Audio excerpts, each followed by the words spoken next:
teams that have used at least 3 of our championship culture recommendations, their winning percentage has gone up by 61% in the 5 following games and by 23% over the course of the entire season in year 2.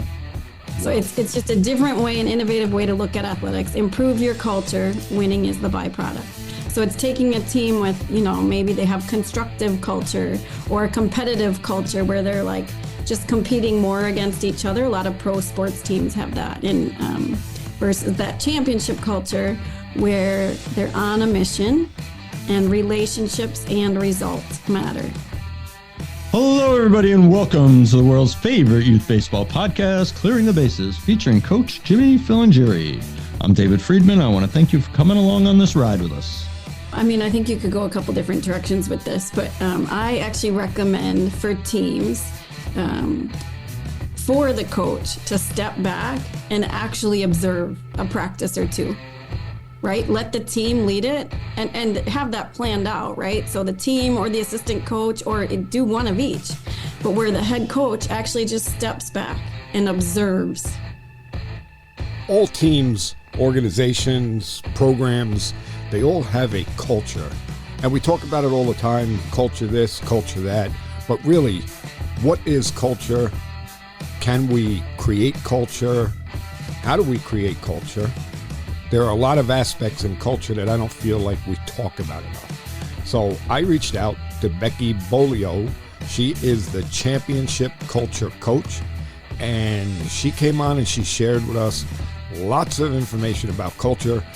Can we create it? How do we create it? What we can do to be better coaches and how we could better interact with our teams. And through our culture, winning and championships will take care of themselves. So here we go with a lesson in creating culture with Becky. Okay, everybody. Today we have, like I always say, we have another special guest. Our guest today is Becky Beaulieu. She is the championship culture coach. She's a former head gymnastics coach at the University of Wisconsin Stout. She's a former licensed psychologist, and she's a mental health liaison for athletics. And that's to colleges, right, Becky? Yes. When she was coaching at the University of Wisconsin, she was, and this is interesting, and we're going to get into this a little bit. She was the 3rd head coach in 3 years and took over a program that had an 0-20 record. So correct me if I'm wrong, but there was a culture of losing there. Yeah, there was a lot of turnover, and they didn't have a lot of W's yet. Okay, so we're going to jump into this because this is interesting. I just took over a program. I am their 5th head coach in 5 years. Okay. Very, very similar situation. Culture of losing. Actually, I won't even say a culture of losing. I'll say there was no culture whatsoever. So tell me what you did, because I know what I'm doing and I'm banging my head against the wall. So what did you do? Yeah, those first couple of years, you know what? And we lost every competition by 5 points, so it wasn't even close, right? And I knew that going in. So we made a lot of individual goals, right? We made some process goals, and I really just had to meet them where they were. Okay, so and not try to shove too much down their throat right away. I love that. If I did that, I think I would have just had a lot of resistance, right? But just to build them up, believe in them, challenge them, hold them to higher standards. Yeah, I love what you just said about not, trying to force feed them too much. Because again, as a coach, I know me, when I stepped in there, I wanted to give them everything that I could possibly give them. And we're going to turn this around and we're going to, become a winning program right off the bat. Well, that's not really reasonable, is it? Yeah. You have to. I don't think so. And I think at times coaches would just get a lot of resistance. Yeah. Right. So, correct me if I'm wrong, but you want to be able to take this in small bites, and it takes years. It's not going to happen over one season or 2 seasons. Correct. Okay, so give us an idea. You talked about a little bit about process goals. Talk to us, like what type of process goals did you use with the team? Yeah, that's a good question. Things like showing up on time, leaving it all in the gym, bringing our best self. Those first 5 years or so, like just if we were going through hard things, try not to bring that as a part of our practice too. The process goals, they wanted to have like the highest team GPA of the other 18 teams. They wanted to be the hardest working of the 18 teams. And that's tough because that's not really measurable. Mm-hmm. But nonetheless, those were some of the process goals. I love it. Again, start with, again, it seems to me like what you did is you started building that culture. And, I was up against the same thing. We don't come late. One of the things that I really was shocked at is that the players, and again, it's not their fault. It was from, past experiences. But the players didn't understand that during baseball season, we practice every single day. You're required to be there every day. There's no vacations, no days off because of silly reasons. If it's something important, of course, that's different. But yeah, so I like that, and I started the same way, setting down those type of requirements, we'll say. Yeah. I do think this generation, Jimmy, in 2024, they want to be led differently than even 5 and 10 years ago. So that's something I figured out in the last few years. And I wish that I would have 2 years earlier, to be honest. But I think they want more of a say in it than ever before. And so in my opinion, we should give it to them. And what do you mean by that? Yes. And I don't think they need us to judge them. I think they just need us to meet them where they are. And so things like, do you think A is best for our team or B? And when they have a choice, teams go harder in a direction that the coach supports than if it's the coach demanding all of it. That's interesting. So there's been a transition in NCAA athletics in the last couple of years. To where, in other words, so I'm trying to think of an example. Here's a couple of examples. One of the teams we worked with, they came up with like an infractions committee. So, if someone shows up late, if somebody skips a practice for whatever reason, they have an infractions committee that then deals with that. A good Division I soccer coach, he called 6 of his players into the meeting room in the hotel, and the 7 of them came up with the game plan of how they would beat the opponent in the NCAA playoffs. And sure enough, they did. Wow. And they have, in 2 out of the last 3 years, made the NCAA tournament. So there's just been a shift, I think, in NCAA athletics. That's pretty interesting. I would have never thought, that would have never entered my mind to, especially something like that. How are we going to attack the opponent? Okay, you guys tell me how we're going to do it. And wow. And it works. Mm-hmm. That's amazing. Because what doesn't work is when the coaches and the players are on different pages. In my opinion, I have yet to see that work in the postseason. Okay, so that's going to lead me into, do you think that a lot of times, because again, I'm thinking back, how I am with my teams and what I've experienced. I don't ever remember having a team that was not on the same page as me. So I guess it happens more than I think it does. And that's pretty interesting. So if you talk to your team and actually get that feedback from them on those particular things, and yes, you can coach them better that way, correct? Yes, in my opinion, in 2024. Mm-hmm. Wow. I am old.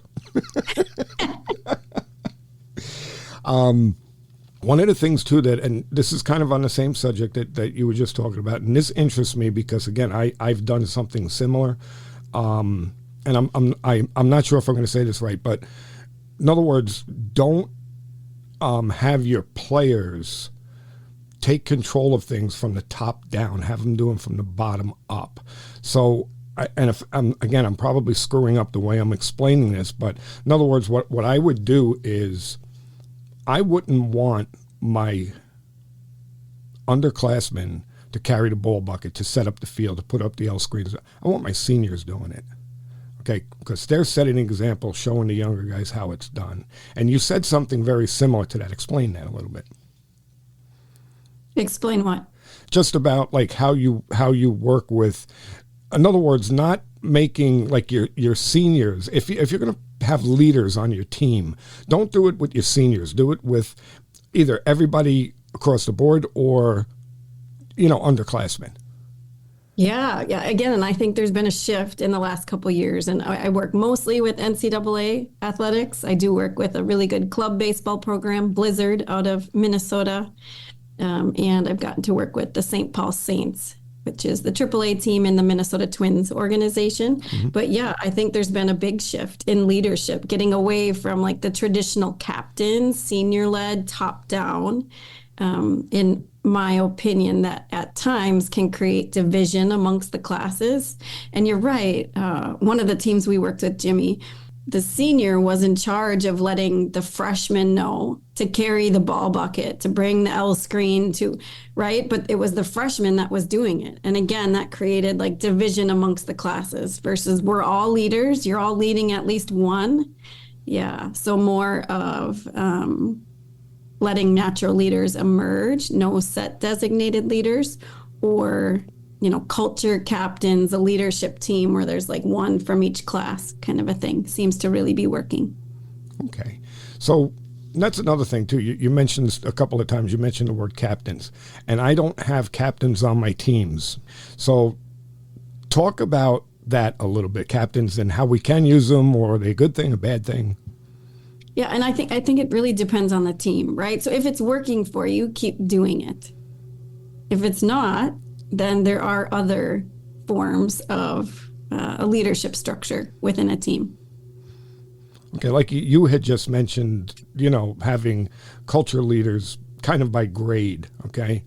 How does that work? Yeah, I mean, the truth is somebody is leading the underclassmen, whether you designate that or not. And I'm a big fan of no captains, no set designated leaders, letting natural leaders emerge. That's probably what I've seen work the most recently in 2023, 2024. And then second to that is like culture captains, a leadership team, or class captains kind of thing. But somebody's leading those freshmen and sophomores. Right? So if you choose to go the leadership team route, then it's designating kind of a captain for each class, and then doing some leadership development with that group of, say, 4 guys or 3 guys. One of the sophomores, one of the juniors, one of the seniors. Okay. But someone's leading them. Yeah. I mean, and I love that. And I also like what you said about kind of letting the natural leaders like rise to the occasion, we'll say. Okay, so mm-hmm. And that's one of the main reasons why I don't like appointing captains. Okay, so this year the team was a little, we'll say, unorganized in that aspect. Okay, and what I really, really loved is I had a player that I didn't see as a leader. I really didn't. I didn't think he had the personality for it. He was very timid, kind of introverted. By the end of the season, he was taking the underclassmen, putting his arm around them, saying, "Hey guys, coach doesn't want it like that. We do things like this," and leading them. And I was like, huge smile on my face. Yep. So it works. Yeah. Wow. And the introverts can be leaders too, right? It doesn't always have to be the bubbly, social personality, charismatic. The introverts can be leaders, and they can find their voice too, and use their voice. Yeah, he definitely did. Yeah. Very, very interesting. Because again, the things that you've talked about, things that are things that I'm experiencing. So it's really good to hear, and I want our listeners to understand that there is a way to do these things, and if you pay attention to like people like you, and you learn how to do these things well. By creating a good culture, you're going to most likely, I know it won't happen all the time, but winning will kind of take care of itself. Yes. Yeah. And that's my, I don't know, I guess theory is improve your culture. Winning is the byproduct. Yeah. Yeah. Yeah. Yeah. Another thing that I had mentioned, I had heard you talk about, and I think I understood it correctly because, again, it's something that I believe. And now you know why I asked you to come on the show, because a lot of stuff you talk about is stuff that's right in my wheelhouse. That you're as a coach, you're an observer. Is that, explain that a little bit.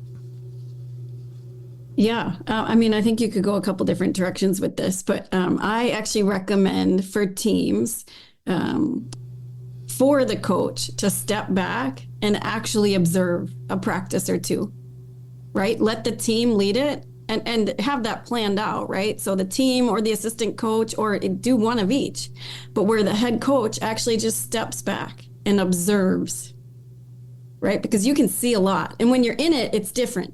It's a different perspective. But when you step back and observe 2 whole practices, you can see a lot and you'll know what your culture actually is. How are we actually showing up, doing life, interacting, working, right? Yeah. Yeah. Yeah. Yeah. And or here's another idea for teams that can't afford to bring in someone like myself to videotape your dugout. Videotape your dugout. That is and watch fantastic. it back.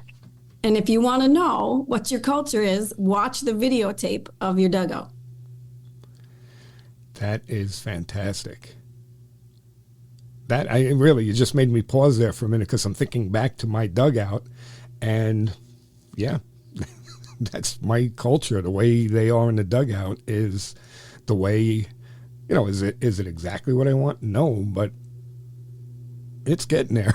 Put it that way. Yep.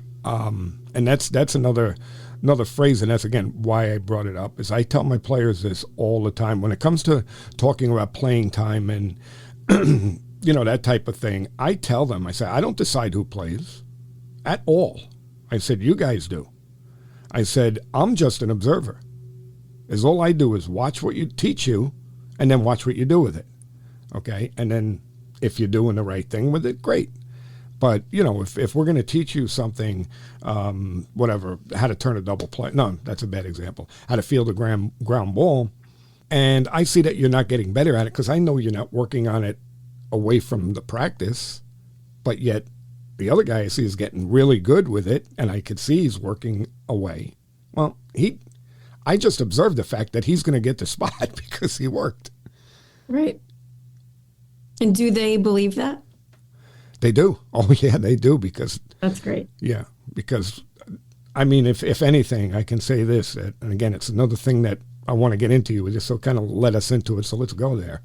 I'm brutally honest, and I live by that. So you had talked about being honest at some point, so give us your opinion on why that's important. I would say, and Jimmy, it's something that I had to work on. I think I was just so cognizant of athletes, their feelings, especially those last couple of years through COVID. They were walking through a lot, right? So I think it's something that I had to work on. But yeah, just telling it like it is and speaking the truth into them. Yeah. Do you think, because this is what I believe, that if you're not honest with them, you're actually hurting them? I do. Okay. Yeah. And same with your staff, right? Your assistant coaches. Yep. Yeah. Yeah. Yeah. That's something that's new to me, and I'm learning, because I had always been, just so you know my background, I had always been a JV coach for many years.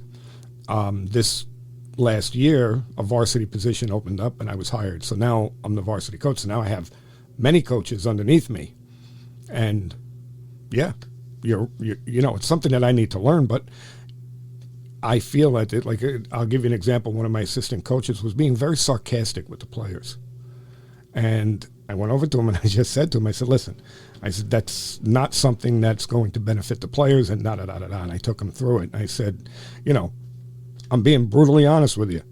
It has to change. Yep.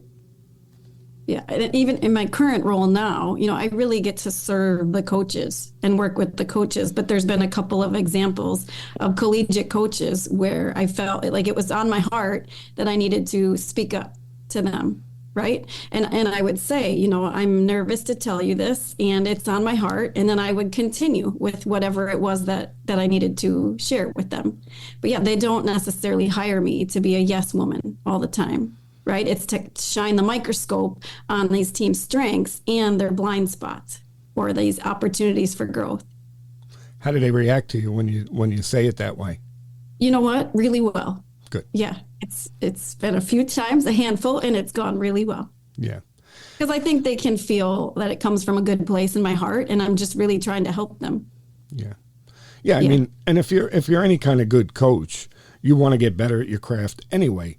So yes. If somebody's going to help you and point out, hey, maybe you might want to look at this a different way. Well, I don't know. I would appreciate that. Right. Yeah. Interesting. This is all interesting stuff. Yeah. Let's talk a little bit about body language. Okay, great. I was hoping you'd ask about that. Yeah. Good. Talk to me about it. Okay, so body language in baseball. Gosh, it's so important. But so in my opinion, it's okay for athletes to make mistakes, right? Mistakes are part of success. Yes. Absolutely. So an athlete is going to strike out. And it's okay, right? We don't want it, but it's okay. Mm-hmm. However, in my opinion, the next moment is not about them and their strikeout. The next moment is about putting their energy into their teammate. Right? So if I strike out, I hurt my team a little bit, and it's okay.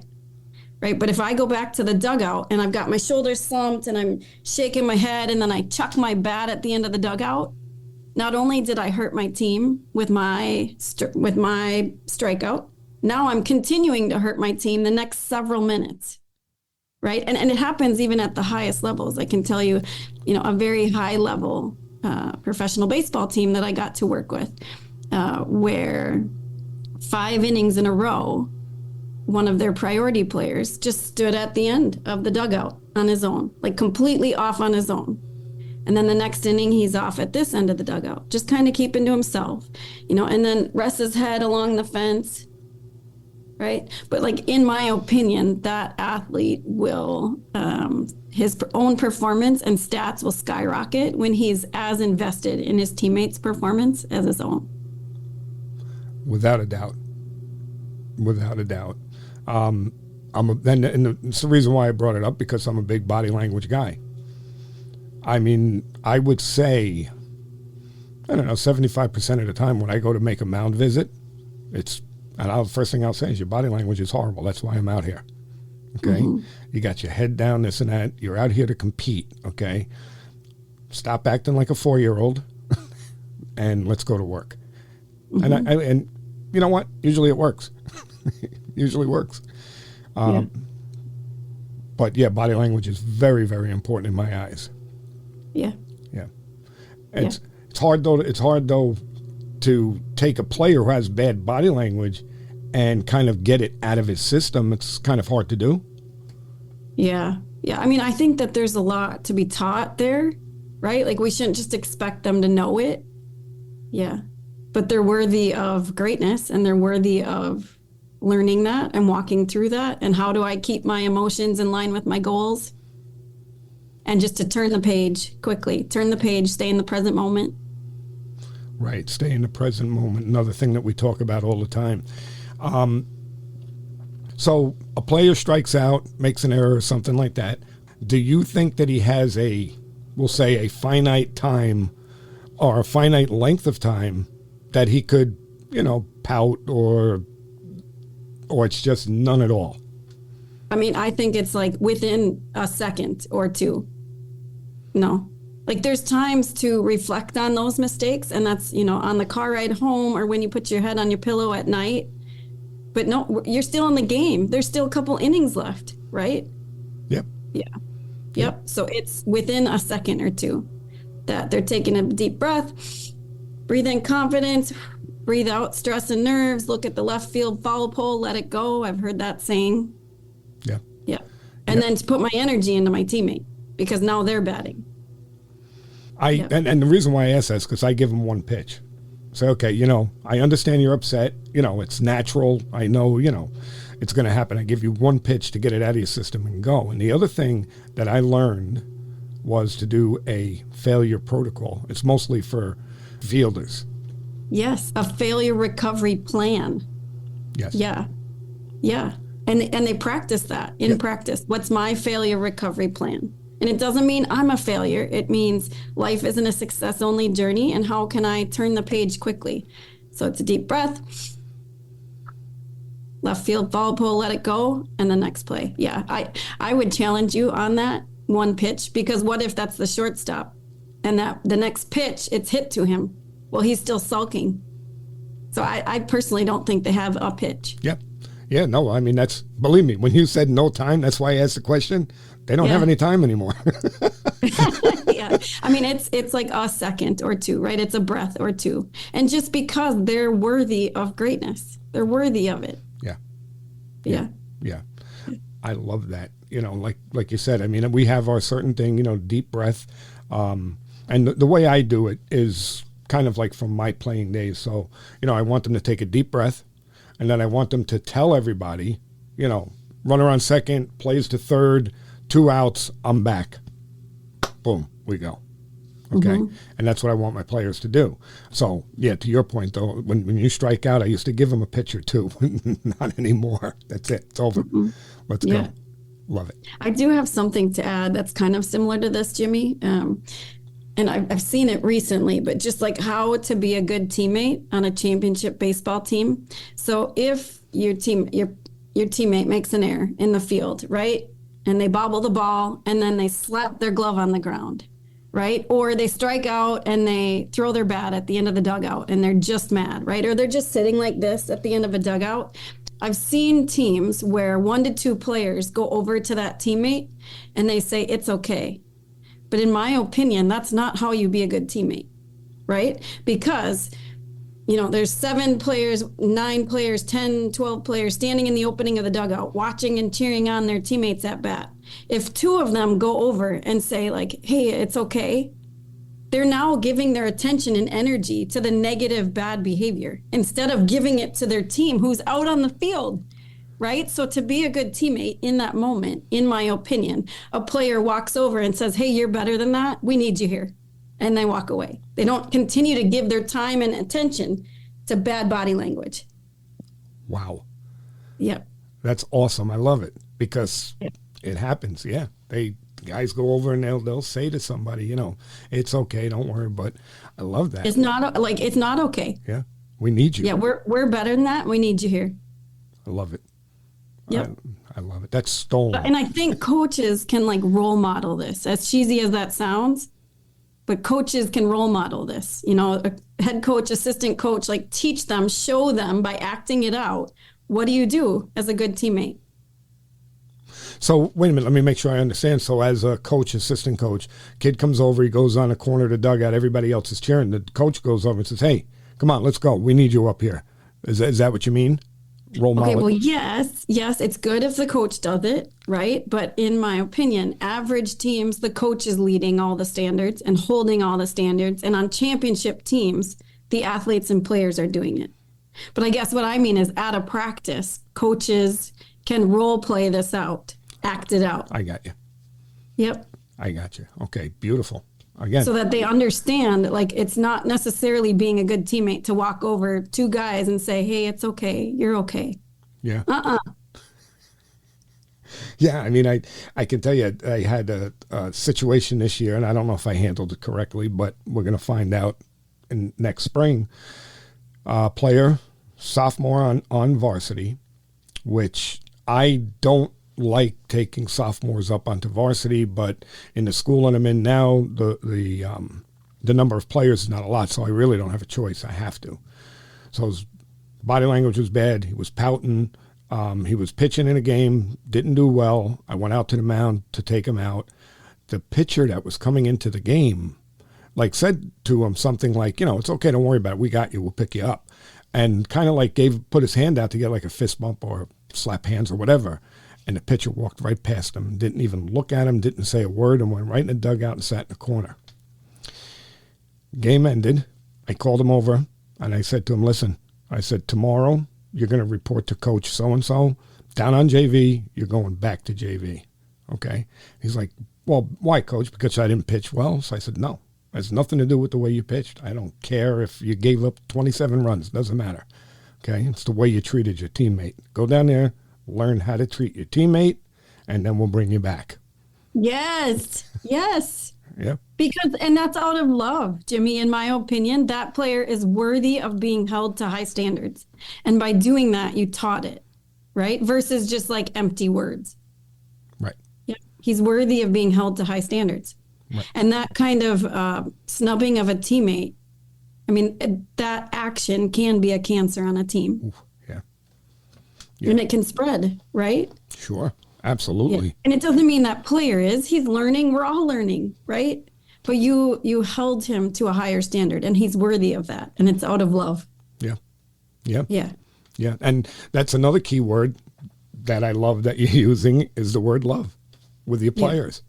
More coaches need to understand to develop those personal relationships with your players. Okay. It was funny because we did our exit meetings, maybe a month or so ago, whatever it was. And every player, when I was done, I said to them, I love you, bud. My assistant coach was sitting next to me, and I didn't pay attention to what he was doing, but he was like making tick marks on a piece of paper, right? So everything was done, and there was one player that we thought would never respond to me when I said, I love you, bud. So I said it. He walked out. He said, I love you, coach. And he left. He looked at me, my assistant coach, and he said, holy crap. He said, every single kid on the team said, I love you, coach, back. Even so-and-so who we never thought would ever say it. So I said, okay. Wow. And then I looked at him and I said, we're doing our job. Wow. What a story. Yeah. Yeah. Yeah. Yeah. Yeah. I mean, you spend so much time with them, When I end this show, and everybody out there knows they've heard me say it 1,000,000 times, the very last thing I say on the show is Ken Revis's quote, people don't care how much you know till they know how much you care. And I live by that. Yeah. That's it. That's what this whole thing's about. Yeah. So. Yeah. Let's see. Another thing that I really, really thought was cool. Have the team come up themselves with some core values of the team. Talk to me about that. I love that. Yeah. I mean, so 2 of the traits of a championship culture when I work with these different teams is having a clear vision and core values. And and even collegiately, there's teams that don't have, these developed yet. And in my opinion, they spend a lot more time just putting out fires, and there tends to be more drama if they don't have either of those things, a clear vision and core values. But what's working again now is where the team comes up with that. So it might be something and 10, 15 years ago, it was the head coach. Like, here's our core values. This is what I believe in, kind of a thing. But I do think the head coach should come up with a couple core values, because it's tough to lead a team that you don't feel like connected to that, right? And 4 or 5 years down the road, the players may change. But then there's still if a team has, for example, 4 core values that the head coach comes up with 2, and then either the team comes up with 2 or the team comes up with 1 and the assistant coaches come up with 1, kind of a thing. Yeah. I like that. But then it's theirs. It's like giving the team back to them to make it their own, and they go harder in a direction that the coach supports. I like that. Yeah. But let me ask you this. Let's say they come up with a core value that you as the head coach don't necessarily think is appropriate, or you don't like it. What do? Do you run with it, or do you correct it? If you come up with a couple yourself, so there's at least some of it that you feel connected to, I would leave it. Because if you just ditched their core value that your whole team came up with, you're basically saying to them, I don't care what you think. Right. And to be honest, it's not It's not like these have to be the four. This is the 4 or 5, core values of a successful team. It's really like what represents us, right? Who are we when we're at our best? Like, let's think of a couple of awesome memories in the last 12 months and what core values were present. What do we need right now? Yeah. Okay, good. I like it because, again, a lot of this stuff that we're talking about, I'm going to implement. It may not be this year, may be the following year, but whatever, I'm going to do it. And I want to make sure that I don't screw it up. Yeah. That's interesting. So, yeah, okay. So we let that go. That's good. But I can understand it because, yeah, you're going to have, like, right now, I think I have a sheet that I gave out where we have like 12 pillars. Okay. And yeah, let's knock that down to maybe 6 and then say to the coaches and the players, all right, you guys come up with the next 6, but the bedrock is there. Is that right? Yes. Good. Yep. All righty. Yeah. All right, we talked about it a little bit. Yeah, let's go there. Okay. You talked a little bit about process goals. Okay. But overall, and again, this is something that somebody, well, I shouldn't say somebody, but many other coaches have said to me this year when I was banging my head on the desk saying, what am I going to do? Why? What am I doing wrong? Why isn't this working? And they all said to me, Jim, trust the process. Okay. So what's important about buying into that process? What's important about buying into it? Yeah, that you get the team to buy into the process or your process. Yeah. And again, it's making it theirs. Well, what do you mean? So in other words, what I'm saying is, like, I feel that I have to set, what the process is going to be because otherwise they're not going to know. But you're saying if they set it, so how does that work?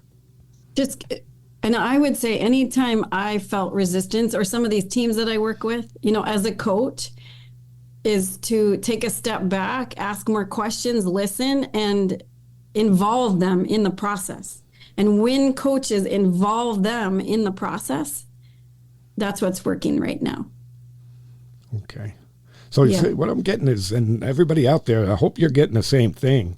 So what it seems to me is that in this day and age, and again, this is hard for me to understand because, I am older and I come from a totally different era, but everybody, I want you to understand that a lot of this stuff is team driven.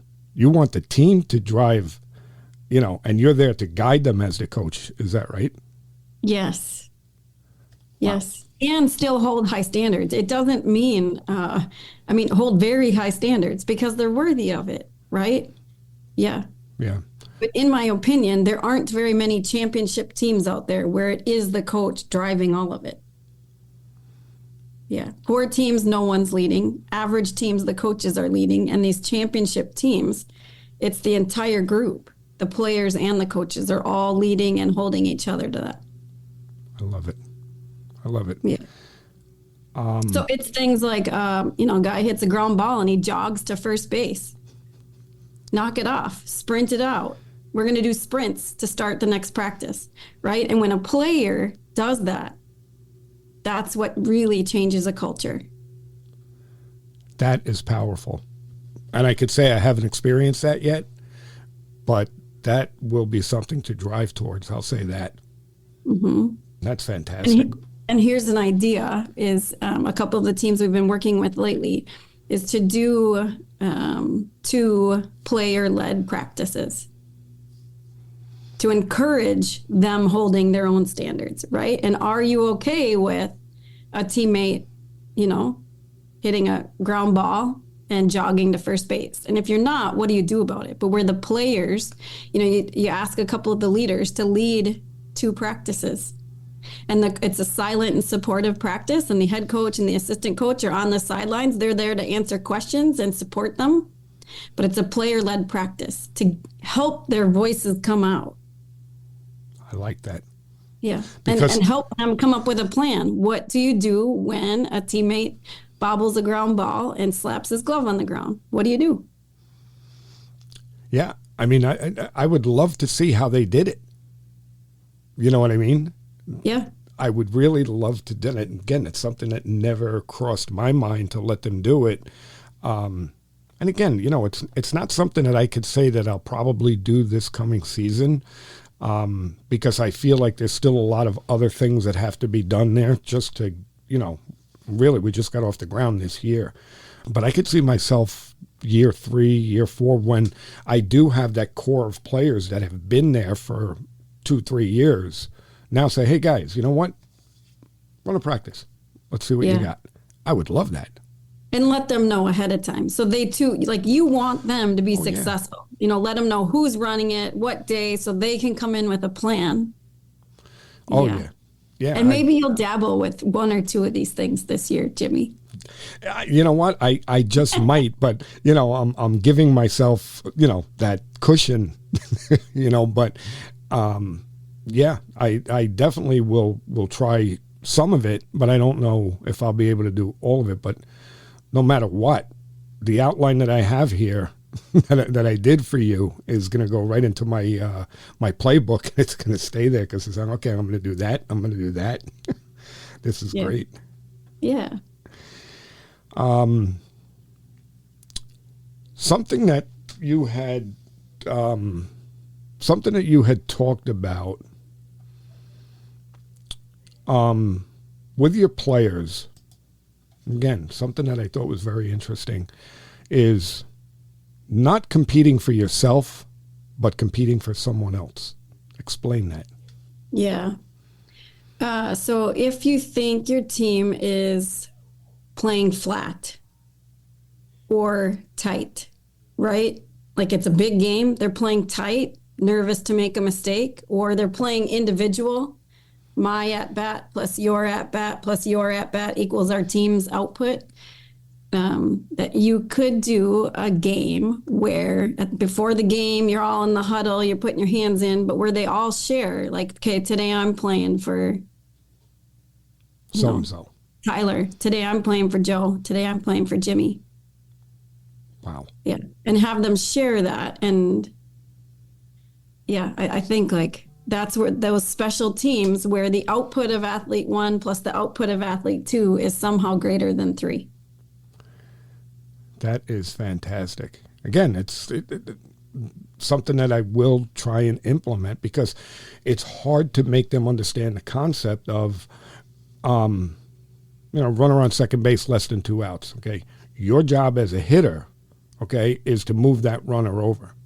It's not to hit a home run. It's not to get a base hit. It's not to make everybody say, oh, wow, look how good Johnny is. It's not. Your job right now is to move him to third base.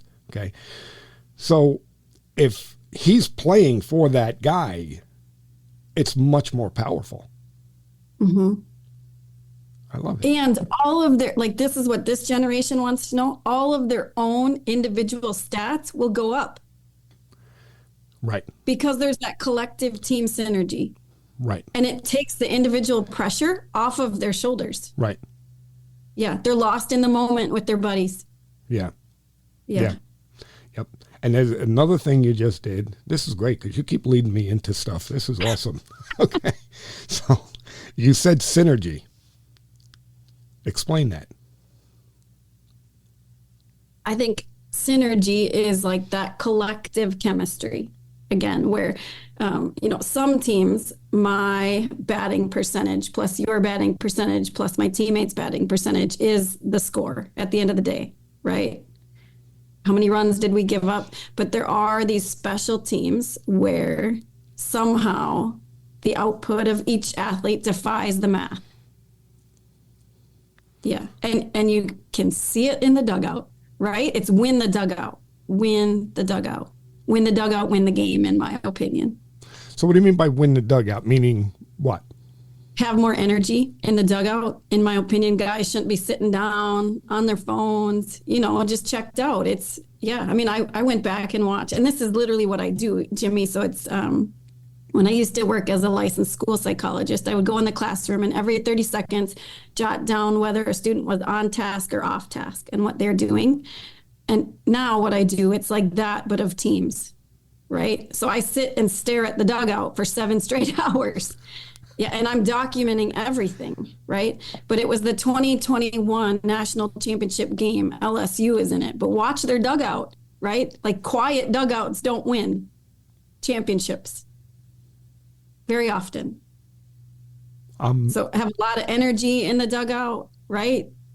Be cheering, be standing, be invested in each other. Wow. I'm speechless because I'm actually, and I'm embarrassed to say it. Well, I'm not embarrassed to say it. It's what I thought. My dugouts are not very lively. Yet. They're not yet. Well, exactly. Not yet. But I always felt that, yeah, my guys are up on the fence. And yes, they're paying attention to the game and they're engaged. Okay. But I don't have a lot of cheering. I don't have a lot of rah-rah type stuff going because I'll be honest with you, when the other team does it, it drives me crazy. When they're constantly screaming and yelling and this and that. And I always tell my players, look, I want you engaged in the game. And if I see you're not, I'm going to come and we're going to have a conversation about it. But I don't want to hear all of that yelling and what do they call it now? They call it bench jockeying. I don't want to hear it. Cheer for your guy. I think you should rethink that. Well, I'm going to now. Because watch the dugout of championship teams. Right. They're not silent. Right. Yeah. Yeah. That's why, like I said, that's why when you were talking about it, I was very silent because I'm saying, uh-oh. But, we're all learning and growing. And I did lots of things that I probably could have done differently as a coach. And we're all just like learning and trying to get better. Right. Yeah. But there's a way to be lively in the dugout. Mm-hmm. Am I wrong? Yeah, I just think it should be energetic. I think it should be loud. Really? I think it should be invested in each other. And I can even send you the video of the LSU national championship game from 2021 and the video of their dugout. Right. Yes, when I do this with teams, the winning team is often the most energetic, invested dugout. Wow. Okay. And same with the bench in basketball. The silent bench in basketball doesn't usually win the game. See, but I could see that in basketball. Basketball's a fast-paced game. Yeah, I could see it. Baseball, send me that video when you get a chance because I want to see it. Because, yeah, okay. I've been watching, this year's College World Series as many games as I possibly could. And, yes, I see it. I'm not saying I don't. But now I'm going to take a closer look at it. Mm-hmm. Very good. I love that. The truth is, because when, Jimmy goes up to bat, he can feel the belief of his teammates. He can feel that and sense that. I see. So yeah, like if he goes up there and the bench is really quiet, then it's like, he may say to him, right. It's him by himself. Or he may say the guys don't have any confidence in me. They don't believe that I can do this. Huh. Yep. And if you want them to play for each other, that's how. I love it. Yeah. All right. So that's another thing I got. This is incredible. I have to make a list now of things that I have to get done in the next year or two. Sorry, and you're welcome. No, I'm kidding. Don't say sorry. No, definitely you're welcome is a good thing. Yeah. So a couple other things I want to get to is I know you had talked about specific numbers on how well teams have improved by improving their culture. There were percentages. And what are they? Yeah, so I'm really big at keeping data. Yeah. Yeah. So teams that have used at least 3 of our championship culture recommendations, their winning percentage has gone up by 61% in the 5 following games and by 23% over the course of the entire season in year 2. Wow. So it's just a different way, an innovative way to look at athletics. Improve your culture. Winning is the byproduct.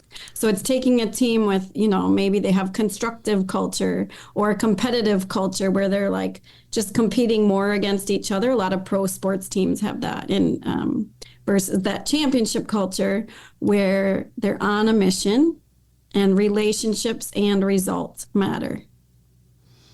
And they're very connected. Wait, say that again. So the relationships and the results are connected. And what do you mean by that? Like their relationships amongst each other, right, and results matter. Oh, I could see that. Absolutely. Yep. I mean, if the players all get along and they're all supporting each other and they're all pulling for each other, it's going to be better than, if the third baseman thinks the second baseman is garbage. That's definitely going to be something that's going to work. But those numbers surprised me. No, I do think our numbers, like I've worked with about 25 teams. I do think when our sample size gets larger, that will probably come down a little bit, But I don't think it'll come down much. Like you said, it may come down a little bit because, let's face it. If you have a team that has a good culture, like you said, a championship culture, whatever type it is that's productive, you're going to do better than, let's face it, we see, coaches all the time. I could tell you, we played in a game this year where I felt that the players on the opposing team, and I never feel this way about my opponents, that they were, trying to put this in a nice way, very undisciplined, okay? Barking at the umpire, complaining about every single play. They were doing other things too that I'm never going to get into because it was just, to me, it was really, really disturbing. Where they were actually like interacting with my players in a bad way during the game. To me, that's a horrible culture. I don't think that team is going to be successful. They may find catch lightning in a bottle where they have a couple of good players and maybe they could play well for a year or two, but overall, it's not going to happen. Right. Yeah, culture is everything. Right. Now, if coaches, how do coaches, like if they want to learn how to create cultures for their team, they want to learn how to do culture building. How do they do it other than hiring somebody like you? How could they do it? Yeah, you can follow us on social media. I put out a lot that's just serving, and trying to add value. So on Instagram at Championship Culture Coach, on X at C Culture Coach, Facebook at Championship Culture Coach. There's other good books out there. Like I recommend Jeff Jansen's books. He has several that are really good. One of my favorites is John Gordon's Energy Bus book. But just to read and study about it and follow people who, can help you. Yeah, because it's not something that, I guess it's like anything else in coaching. It's not inherent. You may think, you know how to do it, but, unless you have some foundation to do something. And I know I'm a big believer in that. I've been doing this for many, many years and I still study day in and day out to be better at what I do. Me too. Yeah, you have to. Yeah. Otherwise, what's the point? Yeah. And I always feel, and I'm sure you're going to agree with me on this, that our players deserve it. They deserve us getting better. Yes. So. Yeah. And if we want them to have a growth mindset, shouldn't we model that for them? Yeah. Yeah. One of the things that I say all the time is I feel it's very important for me as a coach to tell my players when I don't know something. Mm-hmm. I think that's really, really important. And that was something as a young coach, I don't think I did that the first 5 years or so. Oh, believe me, I'm sure I didn't. I just have no problem sharing that. Yeah. I always say it. I've said it on the show a million times. When I first started coaching, it was a mess. A mess. But yeah, I think that's really important because, again, and I've had it happen many times. Kids have come to me with a question, and I say, geez, you know what? I don't know. But tomorrow, I'm going to come here with an answer for you. And come back and say, okay, guys, this is what we're going to do. We all got better today. Yeah. That's it. Yeah. And just celebrate progress, right? Don't always let the score be the measure of whether or not we got better. Celebrate progress. Yeah. Yeah. Yeah. Yeah. Especially, now this year, I mean, we started out the season 1-11. Okay. And I would say that out of those 12 games, I would say 10 of them were all positive, all of them, even though we lost. Yeah. There might have been 2 games where there were a lot of mental mistakes and stuff like that, where I said, guys, we got some work to do and that type of thing. But I'll never browbeat them because, like you said, the score is not an indication really of how you played, not all the time anyway. Yeah, it's some indication, right? But in those seasons where you're starting off with a tough record, like 1-11, right? Then you had mentioned, you've asked about the process goals a couple of times. It's coming up with a process goal of giving up 3 runs or less, right? Of getting X number of hits. I don't know what's a good number of hits in a game. Yeah, 5 hits, okay. 6 hits. Getting at least 6 hits this game, right? Yeah. It's fielding the ball clean 9 out of 10 times. Yeah. Yeah. Yeah, and that's perfect. And if we continue to hit that, right? We continue to get 6 and 7 and 8 hits in a game, and we give up 3 runs or less, the wins will happen. Yeah. Right. Yeah. No doubt about it. I mean, but just as a footnote, and this made me very, very happy. We finished the season. We won 4 out of our last 5 games. Wow. So that's what matters.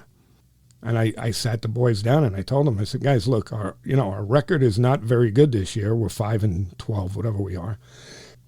I said, I have never been prouder. I've been proud of teams, but I've never been prouder than I am of you guys right now, because you never quit. You kept learning. You kept doing what you needed to do, and look what you did. And that's priceless. Yeah. So, wow. Yeah. Well, thank you for having me, Jimmy. Well, thank you for coming on. I got to tell you something. I mean, I talk to a lot of people and I learn a lot of stuff from a lot of different guests, but I got to say you're right there at the top with the most stuff that I learned in an episode. So I thank you so much for that. Oh, well, thank you for having me. It's been just a great conversation, and I too learned from this. So appreciate it. If you want, why don't you run through your contact information again, social media stuff. This way, if people want to reach out to you, they know where to get you. Yeah. So email is Becky@championshipculturecoach.com. And the website is www.championshipculturecoach.com. You can find us on Instagram, Twitter, X, LinkedIn, and Facebook. Great. Well, like I said, I thank you so much for coming on. We'll stay in touch. I mean, now probably you're going to get sick of me, because if I ever need something, I'm going to reach out to you and say, hey, Becky, I got a problem. Okay, this ain't working. What do you got for me? So, yeah, that's okay. I appreciate you coming on, and I know for sure that our listeners got a lot out of this. That's great. I really want to thank Becky for coming on and teaching me, and I hope that she was able to teach all of you out there things we can do to create culture in our programs and what we can do to be better coaches overall. I really encourage you to go out there and look Becky up at championshipculturecoach.com. She is amazing with her approach to team culture, and I think you're really missing out if you don't look into it a little further. So once again, thanks everybody for listening, and don't forget to hit that subscribe button, rate us, review us, follow us on X, follow us on Facebook, and listen, we have a new website. So you could go out and you could check us out. You could register to be a guest on the show. You could leave comments. Go ahead, check it out. It is thectbshow.net. And, we look forward to hearing from you all, because everybody knows that people don't care how much you know until they know how much you care. Thanks, everyone, and we'll see you on the next one.